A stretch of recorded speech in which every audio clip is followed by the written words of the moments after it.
Amém, glória a Deus. Que honra, bondade sua, viu, Tiago? Todos esses elogios. Mas amém, gente. Realmente eu fui incumbida hoje de trazer a palavra e aqui estou, né?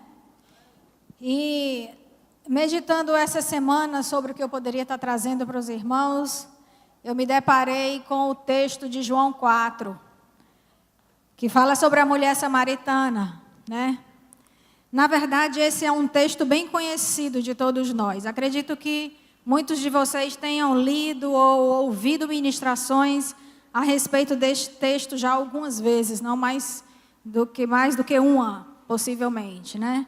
Mas hoje eu queria, junto com vocês, ler novamente esse texto que está em João 4 e trazer alguns detalhes importantes que às vezes a gente não consegue perceber muito bem o que está ali diante de nós. E pela graça de Deus e pela sua bondade, quando a gente começa a ler um pouco mais e tentar meditar para extrair coisas um pouco mais profundas que ali superficialmente a gente não enxerga, a graça de Deus é derramada sobre nós e a gente consegue entender outras coisas. E a gente fica até que extasiados, né? Quando isso acontece. Eu sei que muitos de vocês já tiveram essa experiência, né? De ler um texto uma vez, duas, três. Mas um belo dia, quando a gente está lendo aquele texto, saltam aos nossos olhos coisas que a gente não havia percebido em outros momentos, não é verdade? Sim ou não? Sim. Amém. Então vamos começar aqui em João 4. E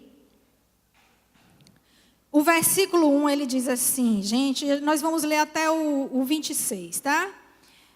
Os fariseus ouviram falar que Jesus estava fazendo e batizando mais discípulos do que João. Embora não fosse Jesus quem batizasse, mas os seus discípulos. Quando o Senhor ficou sabendo disso, saiu da Judeia e voltou uma vez mais à Galileia. Abrindo um parêntese aqui, a gente precisa compreender um pouco o contexto da situação para a gente poder entender mais a razão pela qual Jesus, saindo da Judeia e indo até a Galileia, decidiu passar por Samaria. O contexto aqui é o seguinte: Jesus estava fazendo o maior sucesso na parada. Naquele momento ali, Jesus era a pessoa de maior ênfase naquela região. Todos estavam ali, multidões e multidões saíam para ir em busca de ouvir e saber quem era aquele homem, que falava com tanta autoridade, que trazia coisas novas. E aquelas multidões estavam ali seguindo a Jesus para onde ele ia. Aonde ele estava, quando ouviam falar, Jesus está ali. Então, todo mundo ia atrás de estar perto dele. Muitos curiosos, com certeza. Muitos para criticá-lo, com certeza. Mas muitos também iriam para ouvir, porque estavam sedentos pela palavra que ele falava. Mas no contexto de tudo isso que estava acontecendo ao redor da vida de Jesus naquele momento, acontece uma situação para nós um pouco inesperada, aonde toda aquela multidão é deixada de lado e essa pessoa, esse Jesus, vai exclusivamente ao encontro de uma única pessoa. Mas vamos seguir aqui no texto.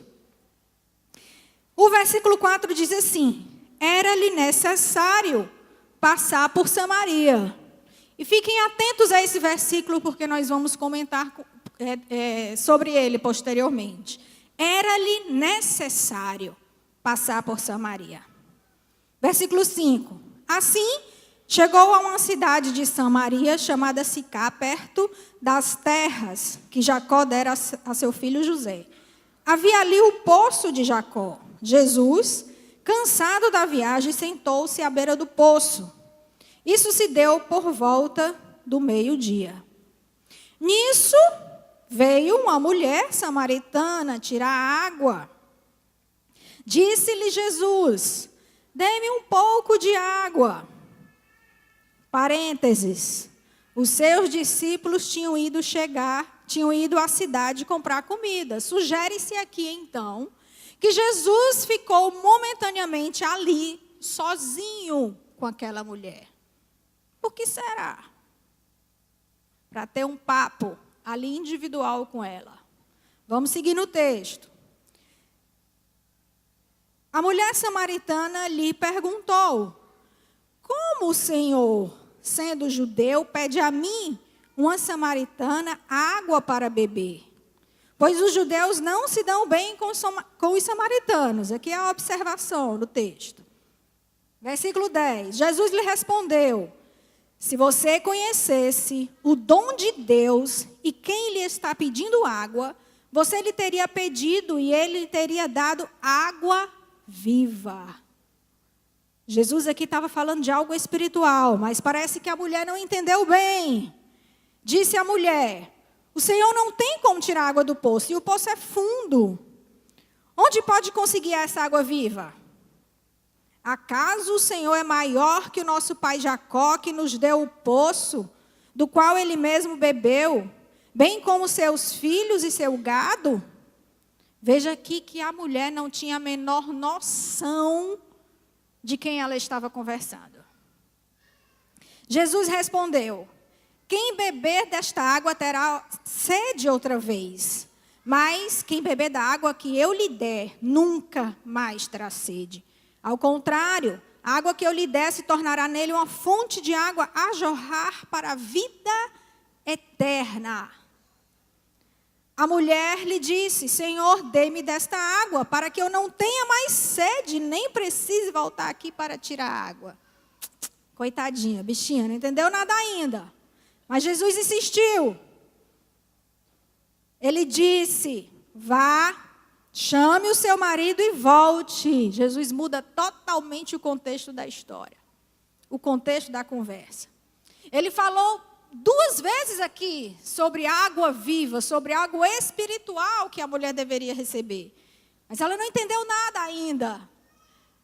Porém, Jesus continua usando uma nova estratégia aqui, de revelar àquela mulher segredos profundos que ela tinha, para ver se cai a ficha para aquela mulher. Versículo 17. Não tenho marido. Respondeu ela. Disse-lhe Jesus: você falou corretamente dizendo que não tem marido. O fato é que você já teve 5. E o homem com quem agora vive não é seu marido. O que você acabou de dizer realmente é verdade. Jesus aqui toca no íntimo daquela mulher. Disse a mulher: Senhor, vejo que é profeta. Está caindo a ficha aqui para a mulher, né? Na hora que se revela um segredo íntimo, parece que a mulher se espantou ali e disse: ixi, aqui não é uma pessoa qualquer, aqui no mínimo é um profeta. Aí ela começa um novo discurso. Disse a mulher: Senhor, vejo que é profeta. Nossos antepassados adoravam nesse monte, mas vocês, judeus, dizem que é Jerusalém o lugar onde deve adorar. Jesus declarou: creia em mim, mulher. Ou seja, não mude de assunto. Estamos falando de algo específico da sua vida. Estamos falando de algo espiritual para a sua vida. Não mude de assunto querendo saber outras coisas. Mas Jesus aproveita a deixa da pergunta e vai mais profundamente com aquela mulher. Olha que coisa linda. Jesus declarou: creia em mim, mulher. Está próxima a hora em que vocês não adorarão o Pai nem neste monte, nem em Jerusalém. Vocês, samaritanos, adoram o que nem conhecem. Nós, judeus, adoramos o que nós conhecemos, pois a salvação vem dos judeus. Ali foi outro tapa na cara daquela mulher, né? No entanto, está chegando a hora, e de fato já chegou, em que os verdadeiros adoradores adorarão o Pai em espírito e em verdade. São estes os adoradores que o Pai procura. Deus é espírito, e é necessário que os seus adoradores o adorem em espírito e em verdade.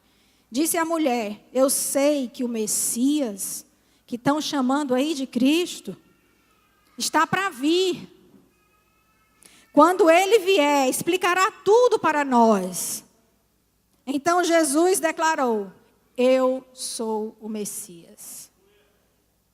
Eu sou o Messias. Eu, a quem estou falando com você, agora, nesse momento. Vamos ficar por aqui no texto e vamos compreender algumas coisas aqui que a gente pode trazer para a nossa vida, de uma forma muito especial. E a primeira coisa que eu quero dizer é que esse diálogo, que é bem conhecido por nós, é um dos diálogos mais bonitos que se encontra na Bíblia, de Jesus com uma pessoa. Aqui, Jesus está oferecendo a salvação para alguém, pessoalmente, e está fazendo isso de uma forma muito natural e muito leve, apresentando para ela a água viva.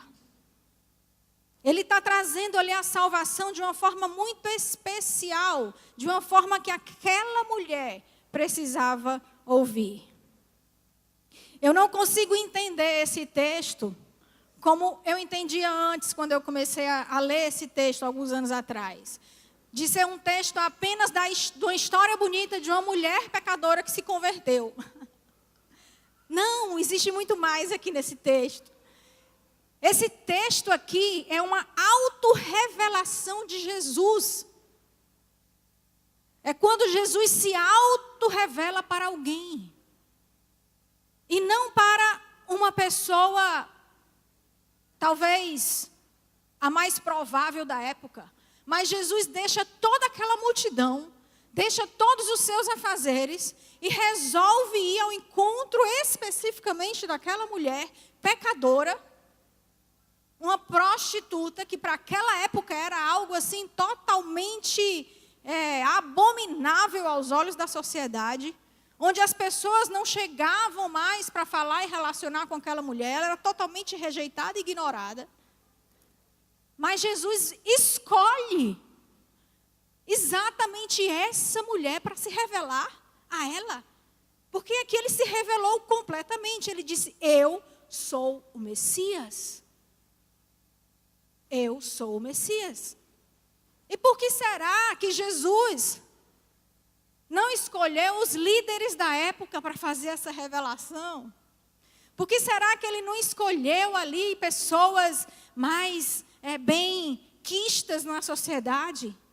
Por que será que ele foi escolher exatamente aquela mulher adúltera, pecadora, rejeitada e samaritana? Porque os samaritanos eram o grupo de pessoas mais rejeitado dos judeus para aquela época. Um judeu conversar com um samaritano era algo inadmissível. Mas diante de todo esse contexto da época, Jesus resolve ir até aquela mulher e levar a salvação para ela. Sabe por quê? Sabe por quê que naquele momento Jesus escolhe aquela mulher? Porque Jesus, ele estava querendo dizer algo muito mais profundo do que simplesmente levar mais uma mulher para o céu. Ele estava querendo dizer assim, que a salvação não era apenas para o povo judeu, mas era para todas as pessoas.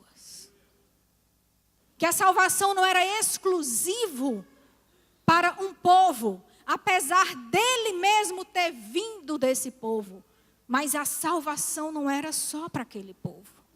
A salvação era para todos. Era além dos judeus. Outro fato bem interessante aqui nesse diálogo de Jesus, e é algo bem interessante e bem legal. A gente não vê aqui Jesus abordar aquela mulher pecadora, aos olhos das pessoas, terrível as atitudes dela. E a gente não vê esse Jesus chegando até ela e dizendo assim: olha, o salário do pecado é a morte. Ou então com esse discurso: se você não se arrepender, você vai para o inferno. Ou então com aquela atitude: sua vida vai levar você para o inferno. Arrependa-se, pecadora. A gente não vê em nenhum momento, apesar de todas essas coisas serem verdades, arrependa-se. Porque você precisa entrar no reino de Deus. Deixe seus pecados. As suas atitudes podem conduzir você para um mau caminho. Sim, tudo isso é verdade. Mas exatamente nesse contexto, com essa mulher, nós não vemos em nenhum momento Jesus trazendo esse discurso agressivo para cima daquela mulher. Esse discurso forte, aterrorizante, que bota medo. Ai, meu Deus, eu vou para o inferno. Esse discurso massacrante em cima daquela mulher, que julga as atitudes dela, que condena tudo o que ela faz e a vida dela. Não. Nós vemos Jesus aqui, com um discurso leve, cheio de amor, trazendo esperança para aquela mulher, se mostrando como aquele que é o detentor de uma água que vai transformar aquela mulher em todos os aspectos da sua vida, tanto terrenos como espirituais. E além disso, aquela água que ele tinha para oferecer, aquele relacionamento que ele tinha para oferecer com ela, ia levá-la para o céu. Ia culminar na eternidade. Mas ele vem trazendo todas essas verdades e oferecendo essa salvação de uma maneira muito amorosa. De uma maneira muito especial.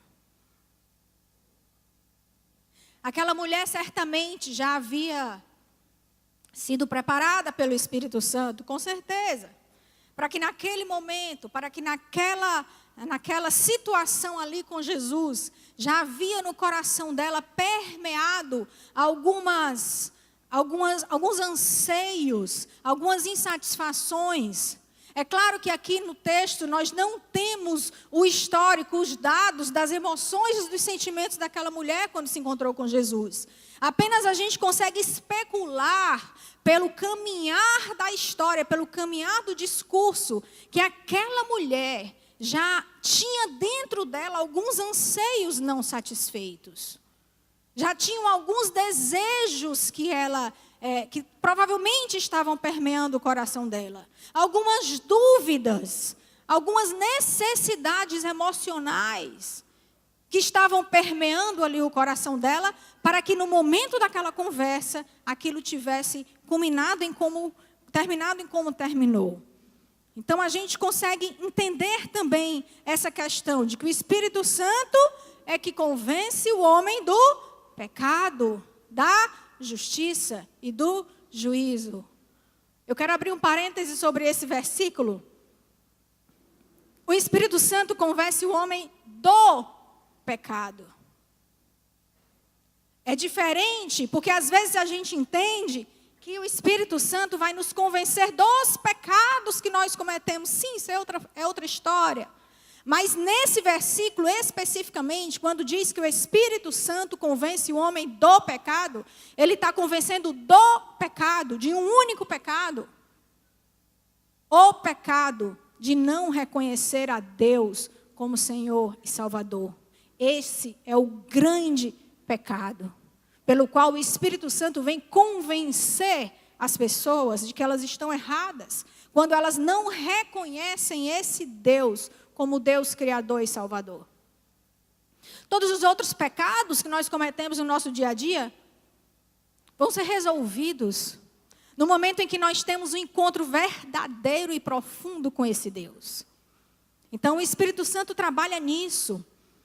Em todas as pessoas, de um modo geral, eu creio que o foco do Espírito Santo seja esse. A mensagem de Cristo para aquela mulher tinha um objetivo específico. O objetivo específico que havia ali naquela mensagem era de atrair aquela mulher para ele.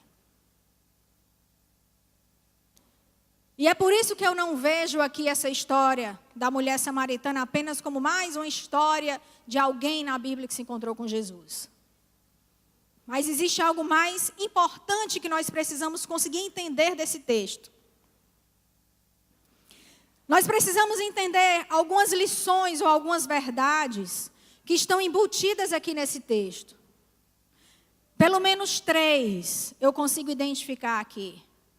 Pelo menos 3 verdades ou 3 lições que a gente consegue extrair de todo esse diálogo e de toda essa situação. E a primeira delas é: Jesus veio buscar o perdido.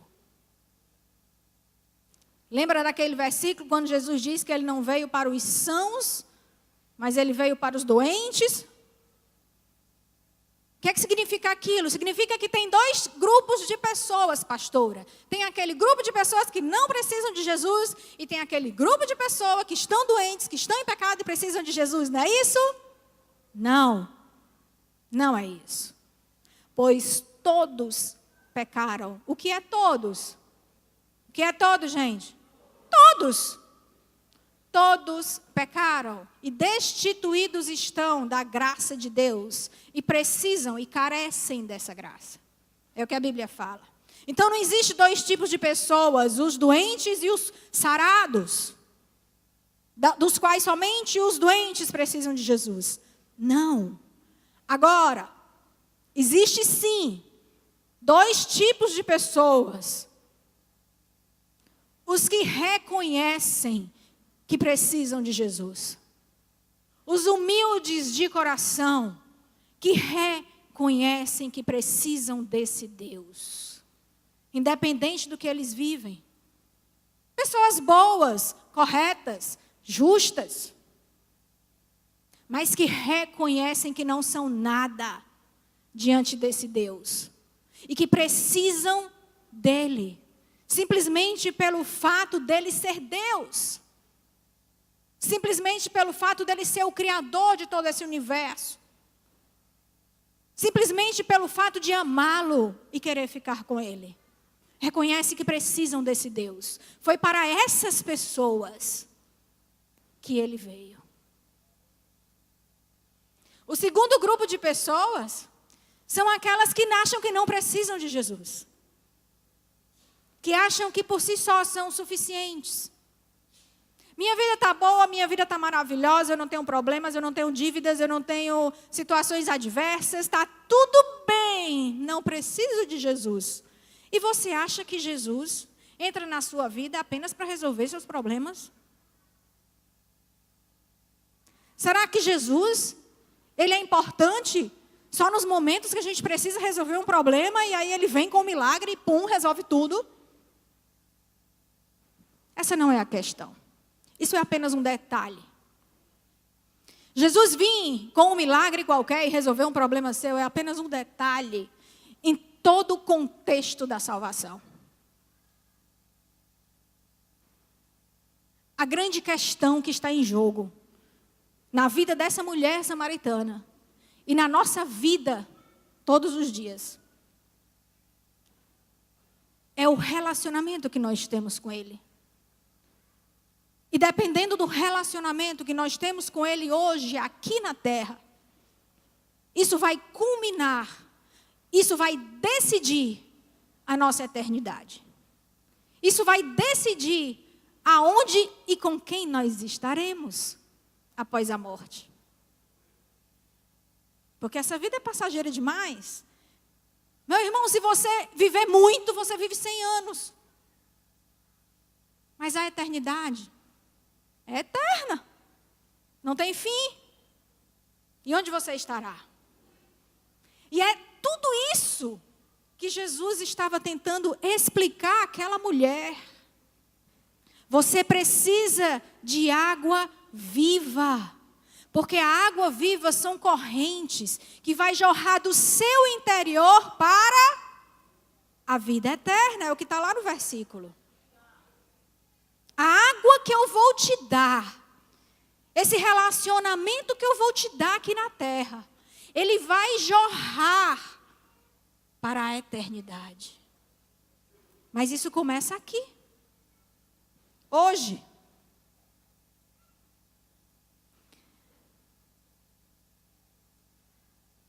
No versículo 4 que nós lemos,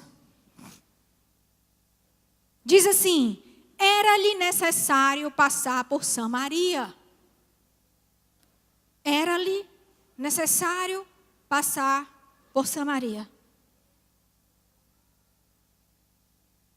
Depois que eu entendi o que esse versículo significa, eu estava até comentando com a minha filha. A gente discute muito as coisas da Bíblia lá em casa. Eu disse: Rebeca, eu nunca pensei que um versículo tão simples, de uma frase tão pequena, fosse causar tanto impacto na minha vida a ponto de eu ficar toda arrupiada. Ela pensou que seria um versículo daqueles, né? Porque quando eu falei o versículo, ela disse: como assim? Não entendi. Eu disse: Rebeca, o versículo é João 4:4. Era-lhe necessário passar por Samaria. Aí ela olhou para mim e disse: entendi nada. O que é que tem de tão impactante nesse versículo? Aí, para a gente entender o que tem de tão impactante nesse versículo, a gente tem que entender o contexto da época. Como eu havia falado inicialmente, existia uma rixa, existia uma inimizade tremenda dos samaritanos com os judeus.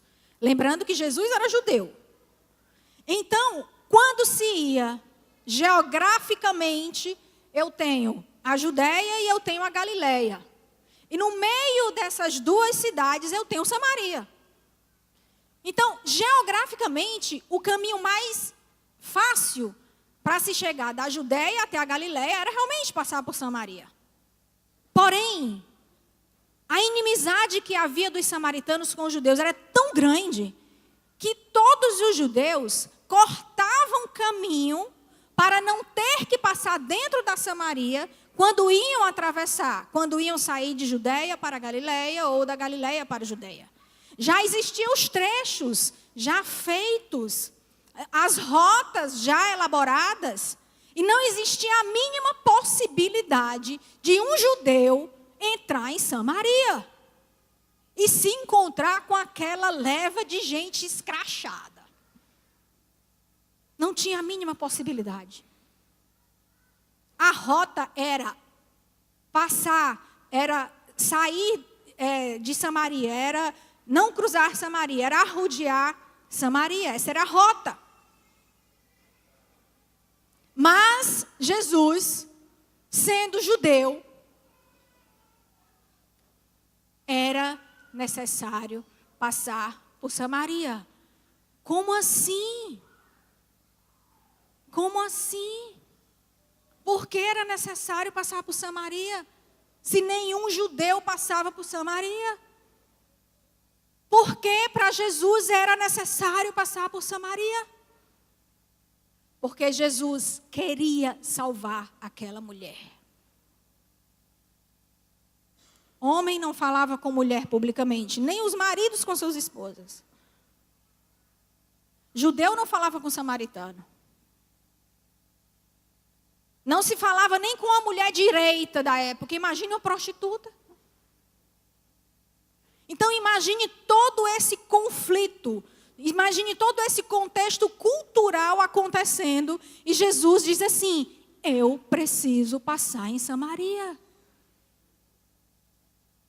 Quando eu vejo isso aqui, quando eu tento ler o que se passava no coração de Jesus nessa situação, eu me lembro da música Ousado Amor.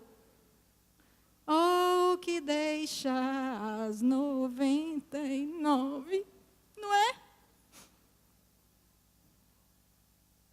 Ele é capaz de deixar todos os outros para ir em busca de um que ele quer salvar.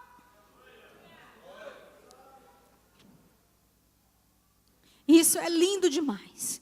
Isso é extraordinário. Em saber que esse Jesus, com esse coração e com essa disponibilidade, um dia chegou até a minha vida. Um dia chegou até você. E certamente chegará hoje para outras pessoas aqui nesse lugar. Amém? Glória a Deus. Vamos para frente. Eu só queria mostrar para você, com todo esse discurso aqui, é que aquele encontro de Jesus com aquela mulher, ele não foi um acaso. Não foi uma sorte da mulher ter encontrado Jesus naquele poço. Jesus estava com sede, parou ali e, por acaso, a mulher chegou para pedir água e tudo aquilo ali rolou. É só para que você entenda que a mulher samaritana, quando se encontrou com Jesus, já havia um propósito para que tudo aquilo acontecesse na vida dela. Porque Jesus é um Deus de propósitos nas nossas vidas. Nada acontece por acaso, nada acontece simplesmente por mera sorte ou coincidência. Mas as coisas acontecem na nossa vida, porque Deus está, de alguma forma, tentando chegar até nós todos os dias. Amém? Então, a primeira lição que podemos ver é que Jesus veio buscar e salvar o perdido. A segunda lição que nós precisamos entender aqui nesse texto é a lição da água. A lição da água diz assim, ó: quem tem sede, venha. Quem tem sede, beba. O detalhe aqui dessa lição é porque tem que ser aqueles que têm sede. A gente consegue ver nesse texto, a gente consegue ver no diálogo de Jesus com aquela mulher, que havia um interesse daquela mulher no diálogo.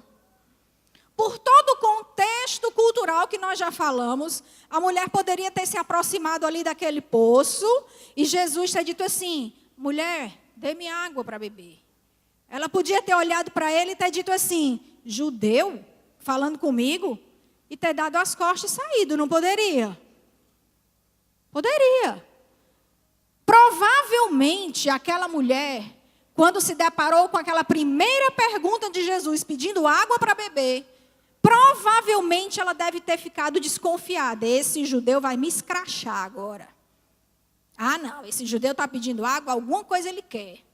Provavelmente ele vai me humilhar, vai me detonar, vai até me bater, sei lá. Vou sair daqui correndo. Ou então ela poderia ter dado uma de por cima da carne seca, né? Como a gente fala aqui. Olha, esse judeu está no meu território, aqui é Samaria, esse poço é nosso, esse judeu está fazendo o que aqui, me pedindo água?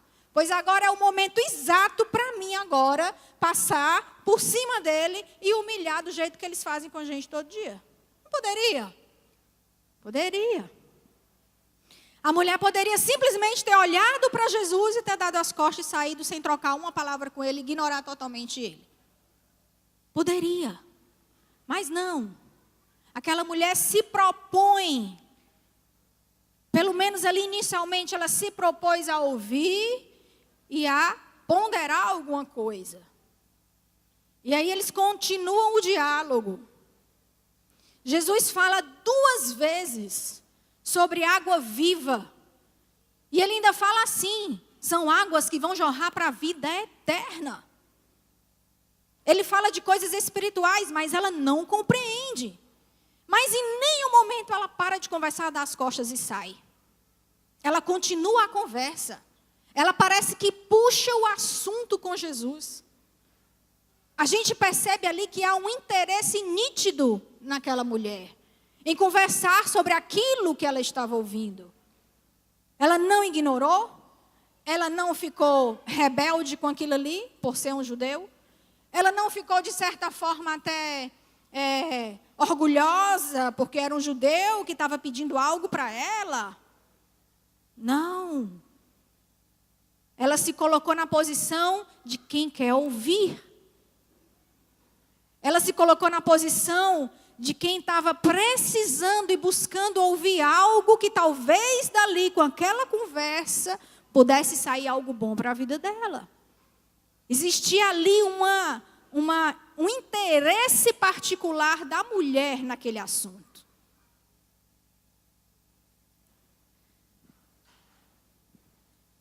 Apesar de todos os paradigmas que eles estavam vivendo ali, que foram quebrados naquela conversa,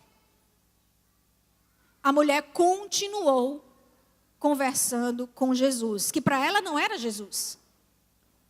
Ah, não, a mulher estava conversando porque ele era Jesus. Não, a gente vê até o final do texto que ela não tem nem noção de quem era ele.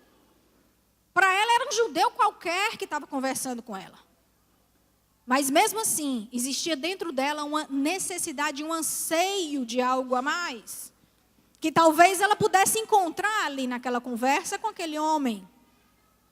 Versículo 10, replicou-lhe Jesus: se conheceras o dom de Deus, e quem é o que te pede, dá-me de beber, tu é que me pediria, e eu te daria água viva.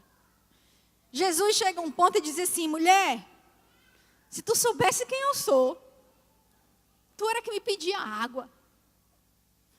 Tu não tem nem noção do que tu está falando.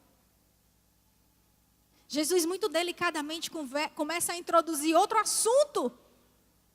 Olha que inteligência fantástica de Jesus. Ele começa uma conversa pedindo água para matar a sua sede física. Mas logo em seguida, ele era que estava oferecendo agora água para aquela mulher. Mas não para matar uma sede física, mas para matar uma sede espiritual. Não é lindo isso? Ou é só eu que fico viajando aqui nas coisas? Ou seja, ele inverteu completamente aqui o sentido das coisas. De uma necessidade física que ele tinha, agora ele estava tratando uma necessidade espiritual que aquela mulher tinha. Algo muito mais profundo, muito mais grandioso, muito mais singular do que simplesmente um copo de água para quem está com sede. Ele estava ali oferecendo uma água que ia jorrar para a eternidade. Ele agora estava indo em direção às suas necessidades emocionais, a uma alma sedenta que tinha ali na frente dele, e agora ele estava tentando entregar a solução para todos aqueles anseios daquela mulher. Dá para perceber que aquela mulher teve inicialmente uma dificuldade de compreender a conversa e quem estava falando.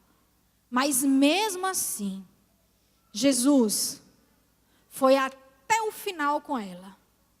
Mesmo assim, Jesus teve a paciência, a bondade, o amor, a tranquilidade de continuar caminhando naquela conversa, tirando as dúvidas daquela mulher, até chegar no ponto crucial, aonde aquela mulher reconheceu ele como Salvador e saiu para evangelizar. Nos próximos versículos que nós não lemos, depois você pode ler, a gente tem ali uma evidência de que aquela mulher realmente se converteu após aquele diálogo e saiu para pregar para outras pessoas e testemunhar do que tinha havido com ela. Então a resposta daquela mulher, ao final daquela conversa, de toda aquela situação, foi sim. Eu preciso de você, Jesus. A resposta daquela mulher foi: sim, existe um anseio dentro de mim, que eu sei que o Senhor pode satisfazer. A resposta daquela mulher foi: sim, eu reconheço que tu és o Messias, o Filho do Deus vivo, e que veio para me salvar. Essa foi a resposta daquela mulher ao final de tudo isso. Jesus, ele não desistiu de continuar o diálogo com aquela mulher. Quando a mulher começou a questionar a situação, Jesus poderia ter se virado e ter dito: tá bom, contigo não resolve não. Vou-me embora porque tem uma multidão na Galileia me esperando. E aí vou ter muito mais colheita falando para essa multidão do que perdendo meu tempo com essa mulher que não vai levar a nada essa minha conversa. Só que Jesus não pensa como nós. Talvez eu pensaria assim. Talvez você pensaria assim. Na hora de evangelizar alguém. Que não tem jeito não. Não tem jeito não, perder meu tempo não. Lá na igreja tem uma multidão com 300, 400 pessoas, eu vou pregar lá. Que lá é mais fácil do povo ouvir e entender. Jesus não pensa assim. Até porque Jesus, diferente de nós, ele consegue enxergar o coração das pessoas profundamente. E ele sabia que aquela mulher tinha futuro, vamos chamar assim. Ele sabia que naquela mulher existia uma sede interior, uma necessidade interior. Aquela mulher era sedenta por algo. Ele sabia disso. Então ele não desistiu em nenhum momento de continuar o diálogo e a conversa até que a mulher se convencesse de quem ele era. Esse é o nosso Jesus. Em Isaías 55:1, diz assim: todos vós que têm sede, vinde às águas. Em Apocalipse 22:17 diz: aquele que tem sede, venha e receba de graça água da vida. Então existe um detalhe aí, em algumas pessoas, que é exatamente a sede por Deus. Às vezes acontece, já passei por isso antes de me converter, que existe dentro de nós um anseio, uma sede, uma necessidade por algo que a gente não sabe exatamente o que é, mas que está latente dentro de nós. Eu tenho tudo, mas estou insatisfeito. Minha vida é maravilhosa, mas existe algo que está faltando. Eu passo o dia inteiro bem, eu trabalho, eu ganho dinheiro, eu me relaciono bem com as pessoas, eu não tenho problemas, mas quando eu deito e vou dormir, existe um vazio existencial dentro de mim, existe um buraco aqui dentro que eu não sei o que é. O que é que está faltando? E eu respondo para você. O vazio existencial, que às vezes está dentro do nosso coração, ele é do tamanho de Deus. Já ouviram isso? Que o vazio que há dentro de nós, ele é do tamanho de Deus. Ou seja, o único que pode preencher é Deus. Através de um relacionamento com Ele.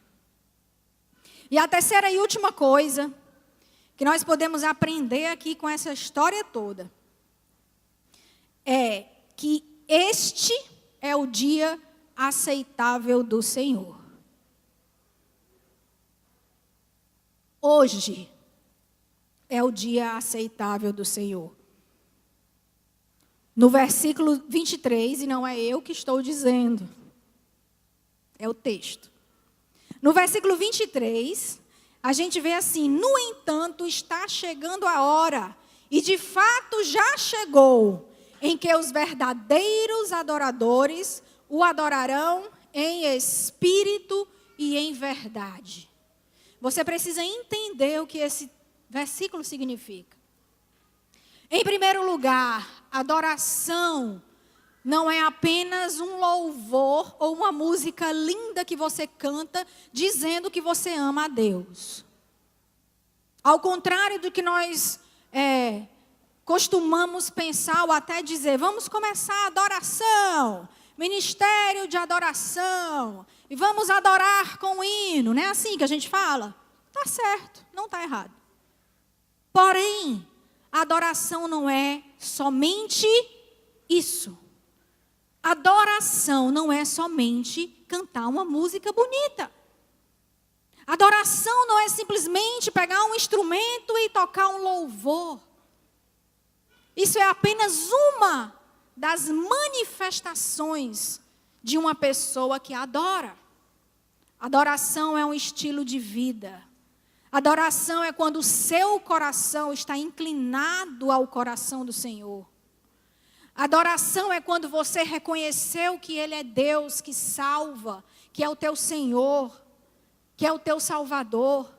E tu reconhece isso e te coloca debaixo desse senhorio. Adoração é quando você vive uma vida constante de relacionamento com Deus. A adoração está muito mais ligada aos seus sentimentos e o que há dentro do seu coração do que simplesmente as suas atitudes do dia a dia. Adoração é um estilo de viver. Adoração é um estilo de vida, de relacionamento com o Pai. Isso é adoração. Mas aqui no texto a mulher estava em dúvida em como adorar e onde adorar.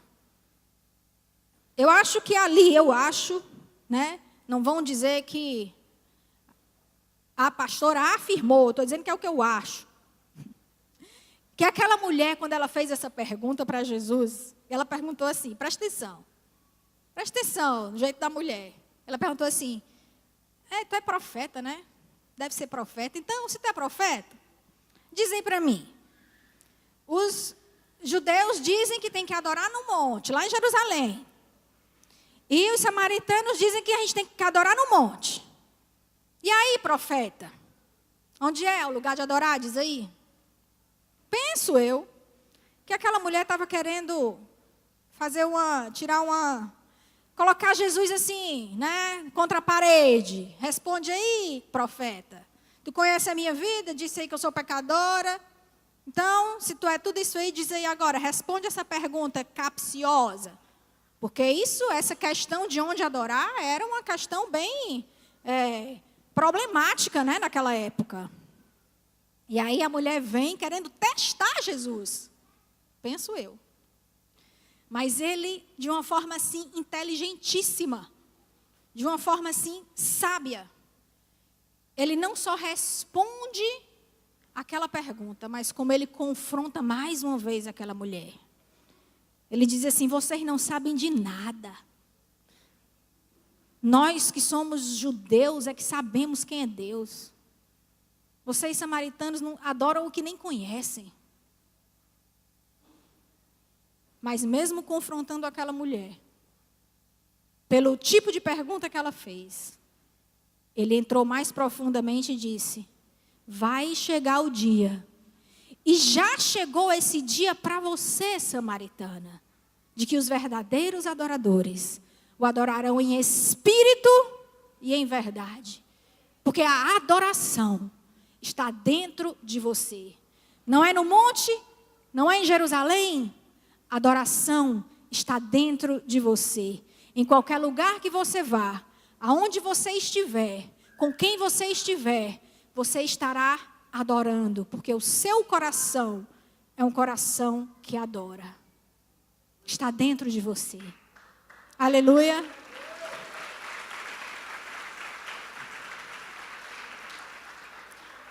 Então deixa eu dizer uma coisa. A questão não é saber aonde eu vou encontrar a Deus. Se é na igreja tal, se é na igreja tal, se é na célula tal, se é em cima do monte, lá. A questão não é essa para você hoje. A questão não é onde eu vou achar Deus. A questão é quando, quem é Deus e como. Não é onde. É quando, quem e como. Quando? Hoje. Hoje. Quem? Jesus, o Filho de Deus, o Messias, que veio para salvar, que veio para nos livrar da morte eterna e nos levar para o céu. Jesus, que veio para trazer um relacionamento íntimo e saudável conosco aqui na terra. Isso é para hoje.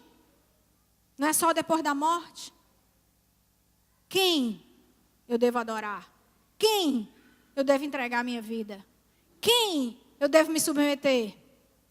Jesus. Ele é o Deus. Ele é o Filho. Ele é o princípio. Ele é o fim. Ele é o alfa. Ele é o ômega. Jesus. Como?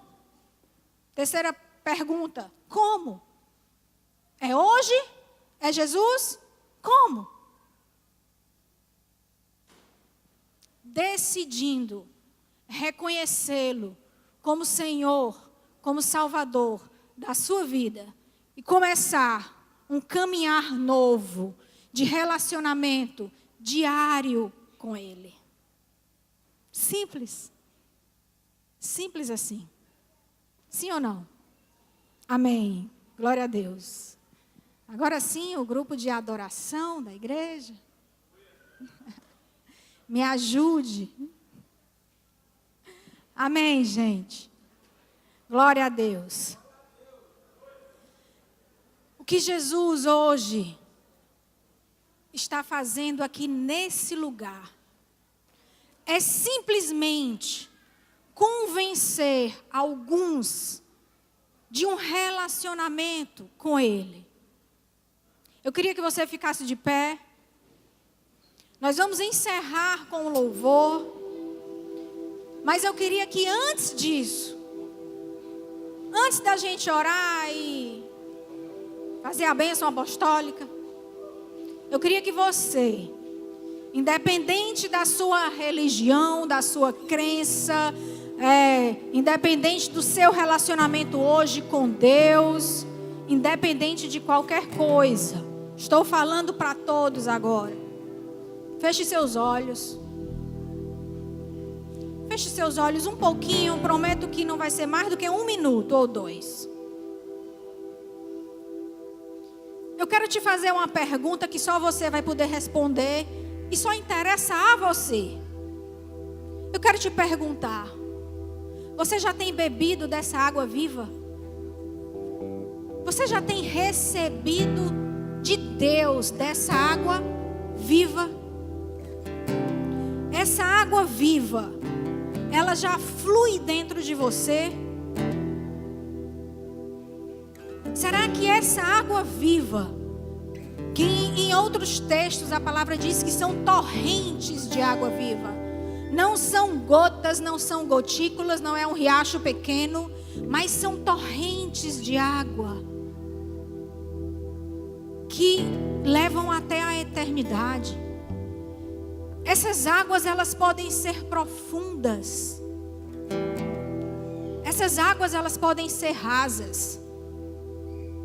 Mas se você já experimenta dessas águas, e você já bebe dessas águas, e essas águas já estão fluindo dentro de você, será que essas águas, elas são profundas? Elas realmente estão te lavando? Será que essas águas realmente estão te levando para o lugar eterno? A água viva que Jesus está te oferecendo hoje é para que você comece a beber a partir de hoje. Não é para amanhã, não é para o próximo domingo, não é para a próxima oportunidade. E sabe como é que você identifica a sua necessidade? É quando você escuta as coisas que eu estou te dizendo e o teu coração começa a acelerar. É quando você começa a ficar nervoso com as coisas que você está ouvindo hoje aqui nessa noite. Certamente aquela mulher teve muitas emoções ali com aquela conversa com Jesus. Certamente aquela mulher ficou motivada a querer saber mais. Certamente aquela mulher ficou nervosa ao ouvir tudo aquilo ali. Certamente o coração daquela mulher palpitou, bateu com mais força em alguns momentos. Se isso está acontecendo com você hoje, você é uma pessoa sedenta e Jesus está falando com você. Isso você é capaz de identificar hoje. a sua necessidade diante de tudo que foi falado aqui. E eu não preciso mais falar nada, porque o Espírito Santo convida e te chama, mas a resposta quem dá é você. Você pode dizer assim: não, realmente tudo é lindo, maravilhoso, eu preciso, mas eu não quero hoje. E você pode dizer assim: sim, eu entendi e eu quero. Se você é essa pessoa que entendeu que precisa de Jesus, que entendeu que precisa de um novo caminhar, de que você entendeu que você precisa conhecer melhor esse Jesus, de que você entendeu que existe uma necessidade não satisfeita em você, e talvez você já tenha procurado satisfazer esses anseios em outros locais, de outras formas, inúmeras maneiras, mas esses anseios nunca foram satisfeitos completamente. Jesus diz assim: eu vim para que vocês tenham vida, e vida abundante. Não é uma vida qualquer. Jesus não veio para nos dar uma vida tranquila, em paz. Jesus nos veio para nos dar algo mais, uma vida abundante. Vida abundante, vida que tudo é muito, vida que as emoções são maravilhosas, vida que as satisfações são intensas, uma vida de que você sente segurança em Jesus, a sua dependência está nele, você se sente seguro nos braços dele, você se sente amado, você se sente cuidado, você sente as afeições desse Deus por você, ele te ama e você sente que é amado. Isso é vida abundante. Você pode experimentar essa vida. E eu quero te ajudar nesse processo. Mas para que a gente possa te ajudar nesse processo de caminhar com Jesus, você precisa tomar essa decisão. E eu só vou saber que você quer começar isso se você levantar a sua mão. Eu ainda não tenho bola de cristal para adivinhar. Você precisa me sinalizar: pastora, eu quero esse relacionamento com o Senhor. Pastora, eu quero começar isso com esse Deus. Se você quer, você pode vir aqui na frente. Nós vamos orar por você. Nós vamos te ajudar a começar esse novo processo com Deus. Tu tem sido tão bom. Você pode vir aqui na frente. Nós vamos reconhecer que você está pronta para começar esse relacionamento com o Senhor. Nós vamos orar por você. Tu tem sido tão bom pra mim. Não hesite em vir. Diz de eu falar. Se você sentiu algo diferente, sobre... se você sentiu emoções diferentes hoje, é o Senhor te chamando. Tu tem sido tão bom pra mim. É o Senhor te convidando a experimentar de águas vivas.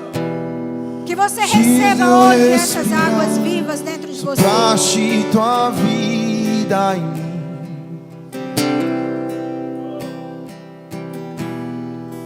Tu tens sido tão bom pra mim. Oh, impressionante, infinito e ousado amor de Deus.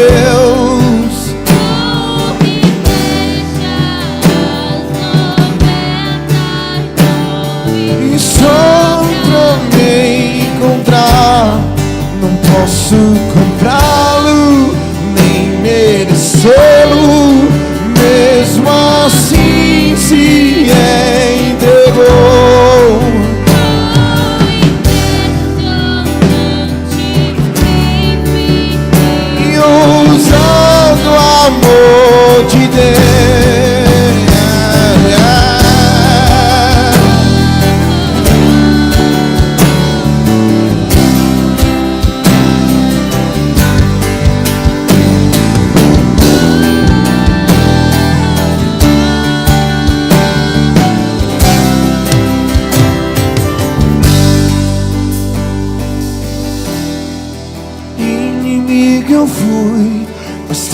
amor lutou por mim.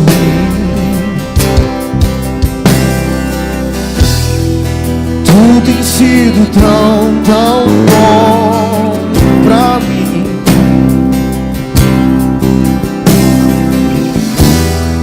Tinha valor, mas tudo pagou por mim. Tu tem sido tão, tão bom pra mim. Oh, impressionante e ousado amor de Deus. Das 99 só pra me encontrar, não posso comprá-lo. Mesmo assim se entrou.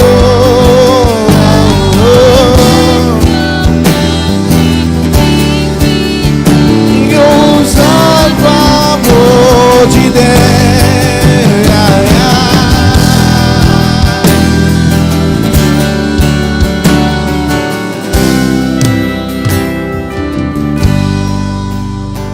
Eu quero insistir mais um pouquinho.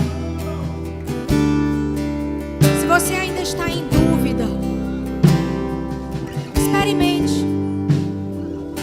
Você não é obrigado a ficar com Jesus, mas você pode experimentar. Mas você pode vir, começar esse relacionamento. E se você não gostar de Jesus, pronto, volte, faça o caminho de volta. Desista dele. Mas você não pode desistir antes de experimentar. Você não pode simplesmente achar que, pode até dar certo esse negócio. Pode até dar certo esse negócio de eu ser crente. Pode até dar certo esse negócio desse Deus. Mas eu não vou. Depois não dá certo, né? Experimente. Se não der certo, você tem toda a liberdade de voltar atrás depois. Se você não gostar desse relacionamento com Jesus, você é livre para voltar a ter a sua vida que você tinha, ou que você tem hoje. Mas eu quero te dar uma dica. Tente. Experimente. Nós vamos cantar mais um refrão e vamos encerrar. E se você ainda quer tentar começar a caminhar com esse Deus, você ainda vem aqui na frente. Nós precisamos orar para que tudo isso comece a acontecer na sua vida. Às vezes a gente pensa assim: preciso eu ir lá na frente? Não. Daqui mesmo eu saio e daqui mesmo eu começo isso. Não, não é assim. As coisas no mundo espiritual são muito organizadas, mais organizadas do que o que a gente pensa. Você precisa sim publicamente vir dizer que você quer começar esse relacionamento. E nós vamos orar para que você tenha força suficiente, discernimento do alto, revelação, entendimento, para você começar a caminhar nesse processo. Amém? Impressionante, infinito, ousado amor de Deus. Oh, deixa as 99 só pra me encontrar. Não posso mesmo assim se entregou.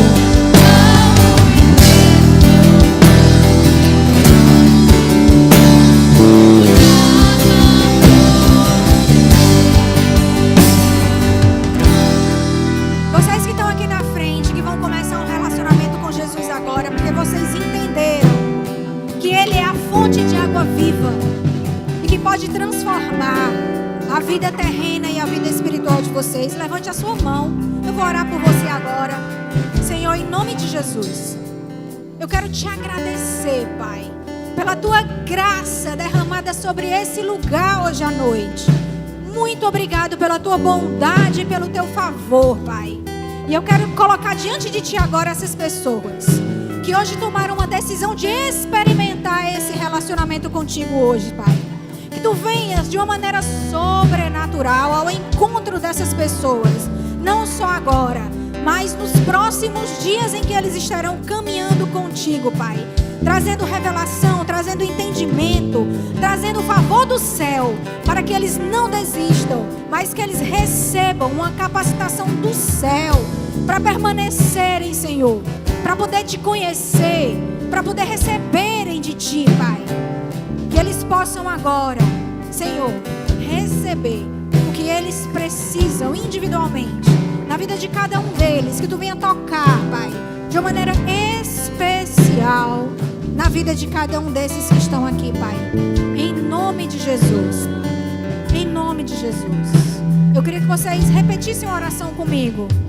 Que vocês possam dizer assim: Senhor, hoje eu entendi que tu és o Deus único, Senhor e Salvador. E hoje eu te recebo como meu Senhor, como meu Salvador. Escreve o meu nome no livro da vida. Me dá paz. Cuida da minha vida. Dirige os meus caminhos. Em nome de Jesus. Amém. Amém. Glória a Deus. Aleluia.